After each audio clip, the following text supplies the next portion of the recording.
A water park is something children will never get tired of. But after what happened to Lydia and her children today, they would think twice about ever going back to one. Lydia took her two children to the water park to make new happy memories after her divorce, but instead experienced her worst nightmare when she lost her youngest son, Kevin. This was something she never expected to happen. Lydia felt her heart sink into her shoes. Her stomach turned, and her hands became clammy. "This can't be happening," she thought. She immediately ran to the slides and began calling for her son. "Kevin! Kevin!" she yelled frantically.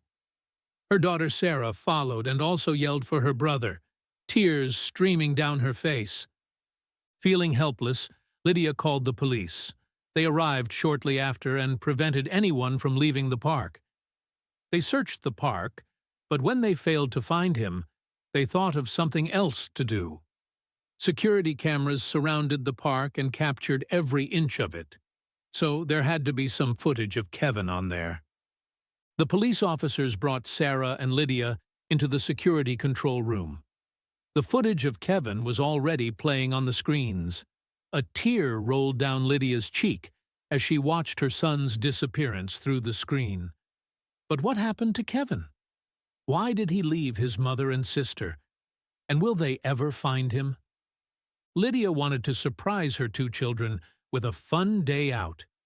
So after a lot of thinking, she settled on going to the water park. This was something she and her kids hadn't done since she divorced their father. So she wanted to make new memories with just the three of them. She knew it would be difficult to keep an eye on both of her children, but she didn't want to deprive her kids of this experience because of that. So she laid down a few ground rules.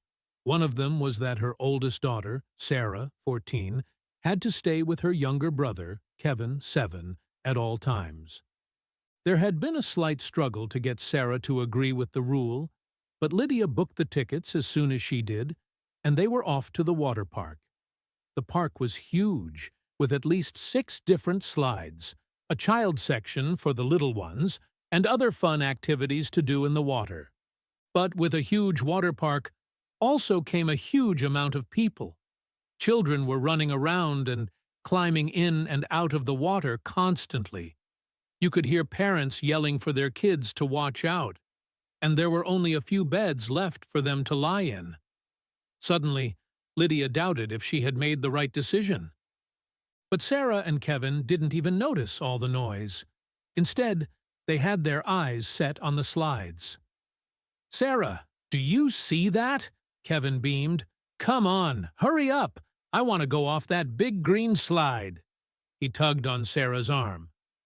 All right, she sighed, giving a tired glance at her mother.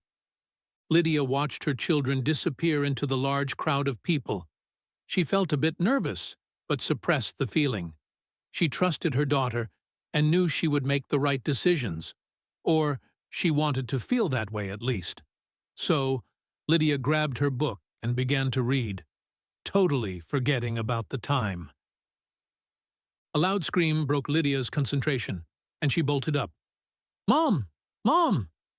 Sarah came running toward her mother with tears streaming down her face. "Sarah, what happened?" Lydia asked her daughter. Sarah panted and cried. Kevin?" she stuttered. "What is it? Where is Kevin?" her mother asked worriedly. "Sarah, where is Kevin?" Lydia asked again. She grabbed her daughter by the shoulders. "Where is he?" Panic started to rise inside her. "I lost him," Sarah cried. "We were supposed to meet at the red slide because he wanted to go down one more slide before we headed back to you. But he never showed." Lydia felt her heart sink into her shoes. Her stomach turned, and her hands became clammy. "This can't be happening," she thought. She immediately ran to the slides and called for her son. "Kevin! Kevin!" Sarah followed her and also yelled for her brother, tears still streaming down her face. Sarah brought her mother to the slide where they were supposed to meet. She told her mother which slides they had gone down and which slides Kevin seemed to enjoy the most. They checked those slides first, but when they were still unable to find him, they began to search the whole park.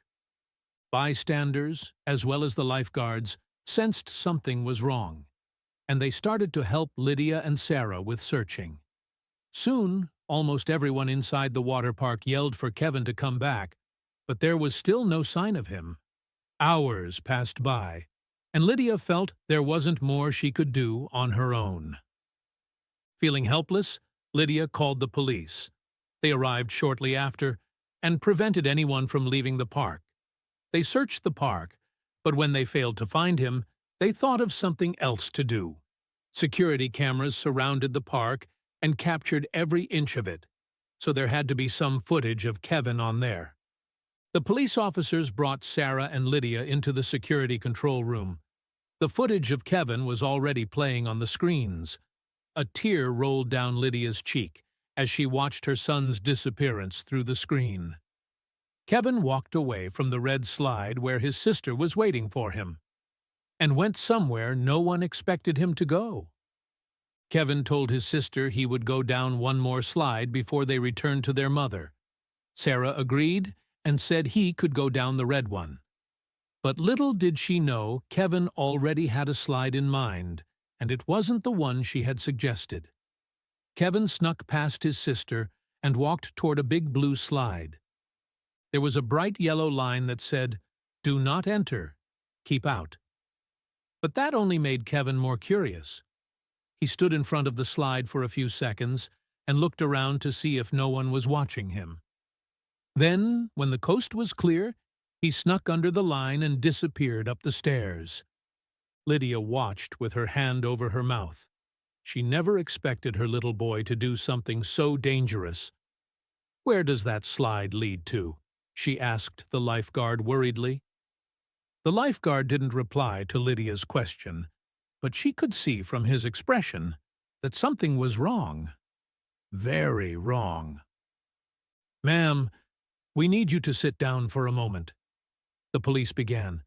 "We have to speak with the lifeguards in private before we can give you any more information. So, for the time being, we need you to stay here and wait." Lydia couldn't believe what she was hearing. "You want me to wait?" It felt like Lydia's heart was about to jump out of her chest. She sat down with Sarah and held her hand. "This is not your fault," she whispered to her daughter. "You couldn't have known he would do something like this." Sarah looked down and sighed. "This is the worst day ever." It felt like an eternity until the officers returned. They sat down at the table where Sarah and Lydia were sitting and looked at them with serious looks on their faces. The bright yellow line with "Do not enter" wasn't there for no reason, one officer began. He paused for a second. "You see, the slide wasn't done yet. There were still some pieces missing, and there was no water running through it." The officer continued. "But," Lydia responded, "you must know where it leads to, right? Can't you follow in my son's footsteps and go down the slide yourself? What if he is stuck somewhere inside?" "It's not that simple," the officer replied. "There are certain protocols we have to follow. For now, we need you to go home and wait for us to call. We have a good lead, and we'll find your son very soon, but there isn't anything else you can do." Lydia disagreed with him, but agreed anyway. And so, she and her daughter went home and waited. Lydia's home echoed with the chilling emptiness of Kevin's absence. She paced the hardwood floors, shoes clicking a mournful rhythm. Every few steps, she paused, listening for the welcome ring of her cell. With every silent moment, hope dwindled, and fear crept in. The wallpaper seemed to taunt her, memories of a happier time. With every glance at the family portrait, her heart ached anew. In the adjacent room, Sarah sat, her face cradled in her hands. Tears traced their path on her cheeks. She muttered to herself, "It was my idea to go on the slide." Ridden with guilt, she approached Lydia. "Mom, I'm so sorry." Lydia, lost in her thoughts, looked up. her eyes brimming with tears. "We'll find him," Lydia whispered, trying to console her daughter, but the weight on both their hearts was palpable. Outside, as the sun set, the streetlights became the gathering spots for whispering neighbors. "Did you hear about Kevin?" one asked. "I can't believe it," another replied. Stories varied, from simple accidents to the wildly exaggerated. But the common theme was the water park's slide and the heartbreak of a family left waiting. By the next morning, the story had hit the local news. TV vans lined Lydia's street, reporters aiming microphones at anyone willing to speak. The park's management was put on the spot. "We ensure the safety of our visitors. We are cooperating fully with authorities," the manager claimed. But Lydia and Sarah, watching from inside, felt only the sting of media glare. The water park, once the pride of the town, had a storied past. Families flocked there every summer, the roar of laughter and splashing a constant. Old photographs showed children, joy evident on their faces. It was a haven of memories. But now, as Lydia and Sarah flipped through those photos, the park's golden days seemed like a distant past.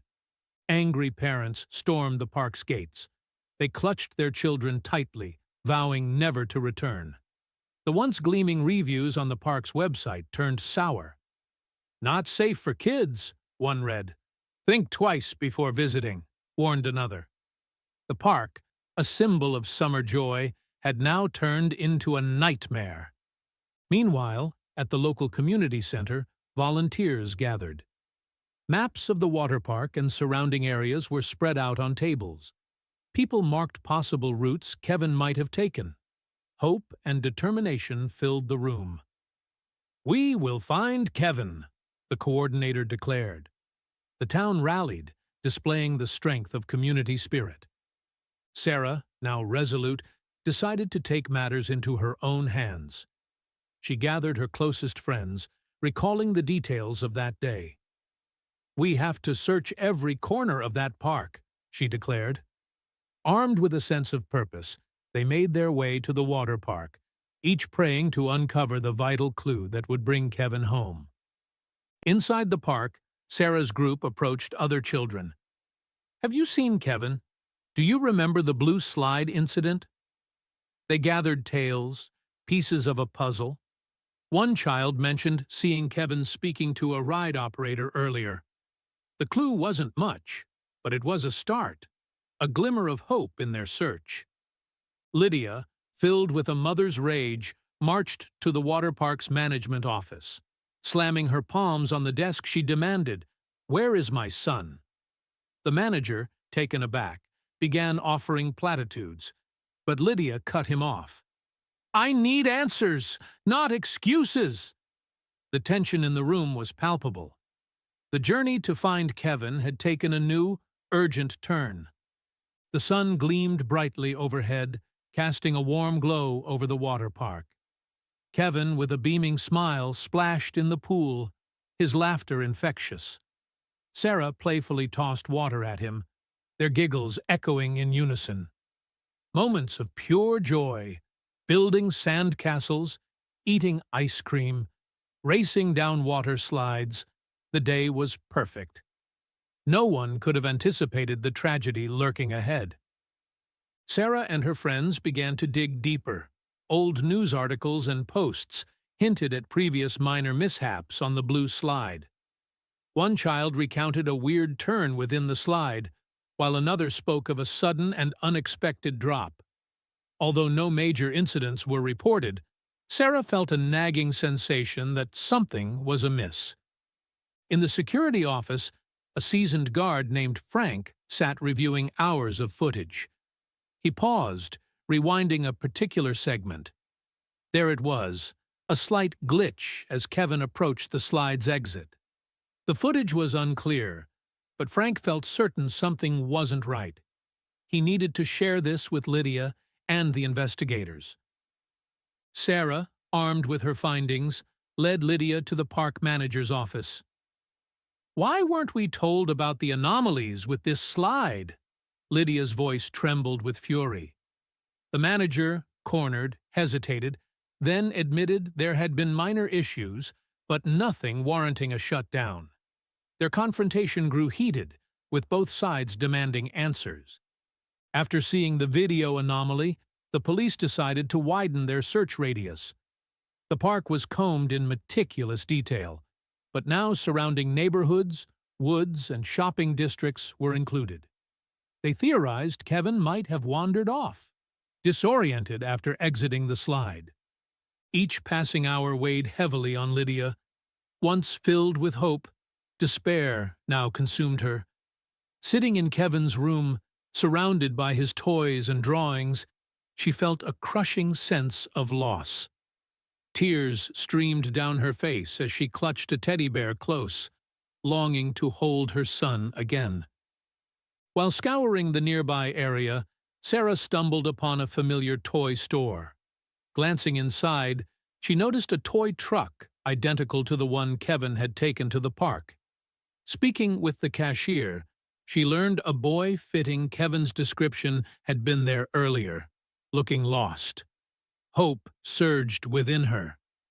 The police, acting on this new lead, brought in search dogs. They were given Kevin's clothes to catch his scent.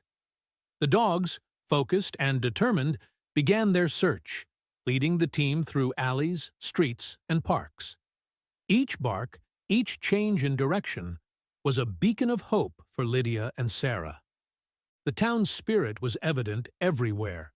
Lampposts were adorned with missing posters, showcasing Kevin's smiling face. Neighbors and strangers alike rallied, sharing information and joining search groups. The community was united in their goal, bringing Kevin home. Reporters took to the streets, interviewing passers-by. "Have you seen this boy?" Many shook their heads, but a few provided potential leads. An elderly woman remembered seeing a confused child at a bus stop. A shopkeeper mentioned a boy asking for directions. Every bit of information, no matter how small, was a piece in the intricate puzzle of Kevin's whereabouts. Every news channel was flooded with the story of the park's negligence. Attendance dwindled to an all-time low, and previous patrons took to social media, expressing their outrage. With every report, the once beloved water park now stood as a symbol of a parent's worst nightmare. Legal experts weighed in on the park's responsibility. With prior incidents and the current situation with Kevin, lawsuits loomed. Discussions of safety protocols and park's culpability became nightly debates. Lydia, torn between her grief and seeking justice, consulted lawyers about her next steps. The initial hope from potential leads often ended in heartbreak. A boy with a similar cap was spotted at a distant town, only to be identified as someone else. Another lead from a bus station turned out to be a false alarm. Each disappointment added layers to Lydia's and Sarah's anguish. The air was tense as search dogs suddenly grew restless. With ears perked and tails wagging, they followed a scent leading out of the park. Every step was filled with anticipation. Was this the moment they'd find Kevin? The strain of the ordeal began to manifest between Lydia and Sarah.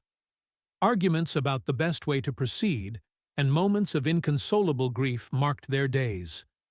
Despite the circumstances, a silent understanding began to form, a bond forged through shared pain and hope. While Lydia was distributing flyers, a man approached her. "I think I've seen this boy," he began. He recalled spotting a boy who looked confused, playing near a local playground. His account seemed credible, reigniting a glimmer of hope. Before the complexities of life took over, there were simpler times.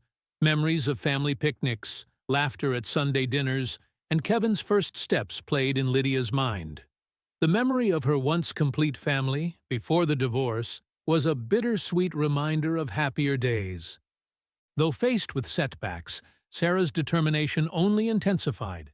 She spent nights mapping out possible routes Kevin might have taken, coordinating with search teams and chasing leads. Her undying hope was the beacon that guided many in these dark times. Hidden behind bustling streets and overlooked by many was an alley, aged and narrow. Graffiti painted its walls, and it was known to be a shortcut out of the park area. It was here that the slide's exit was rumored to be. The alley held secrets, and Sarah was sure it was pivotal in solving the mystery. With the mysterious alley identified, Lydia, accompanied by the police, went door to door in the neighboring areas. Each knock was filled with desperation and hope. Every interaction, every conversation, was a potential step closer to finding Kevin. The community, eager to help, shared stories, security footage, and any piece of information they could offer. Every night, Lydia sat by Kevin's bed, surrounded by his toys, praying for a miracle. The quiet of the room was punctuated by her soft sobs. She clutched his favorite teddy, whispering wishes and promises, hoping the next day would see her son home. One evening, Sarah sat with her best friend, eyes brimming with tears. "It's my fault," she whispered, the weight of guilt consuming her. The comfort her friend offered couldn't penetrate the wall of despair Sarah had built, but the act of sharing lessened its height just a little. Candles illuminated the park entrance as hundreds gathered, united in prayer and hope. Songs of comfort filled the air, photos of Kevin placed at the center of the vigil. The collective spirit of the community was a beacon, signaling to Kevin, wherever he was, that he wasn't alone. Lydia's phone rang, breaking the stifling silence. A voice on the other end spoke of a boy, lost and scared, matching Kevin's description. Heart racing, Lydia relayed the news to the search team. Hope surged like a tidal wave. Every second counted. With the location pinned, police cars, with Lydia on board, raced through the streets, sirens wailing. As buildings and trees blurred past, Lydia clutched her heart, praying that this time it would be Kevin. Arriving at a modest house, Lydia hesitated at the door. It swung open to reveal a kind-faced family, and behind them, a familiar little face. It was Kevin. Their eyes met, and the world paused. Huddled in his mother's arms, Kevin began his story. Lost, scared, and overwhelmed, he wandered around unfamiliar streets after the slide, each turn making him feel more lost. But the kindness of strangers, especially the family who found him, gave him hope. Sarah rushed in, and the room was filled with tears of relief and joy. The three embraced tightly, a bond once strained now stronger than ever. Words weren't needed. Their hearts spoke the language of love and gratitude. The incident left scars, but also brought lessons. The community became more vigilant, parents held their children tighter, and the park underwent major safety checks. The ordeal was a reminder of the fragility of life and the strength of unity. Gathered around the dining table, Kevin finally disclosed the detail everyone had missed. "The slide," he began, "it took me outside the water park." His words painted the picture of his journey, explaining how he got lost, trying to find his way back. The revelation was a crucial piece, making sense of the puzzle that had haunted them all.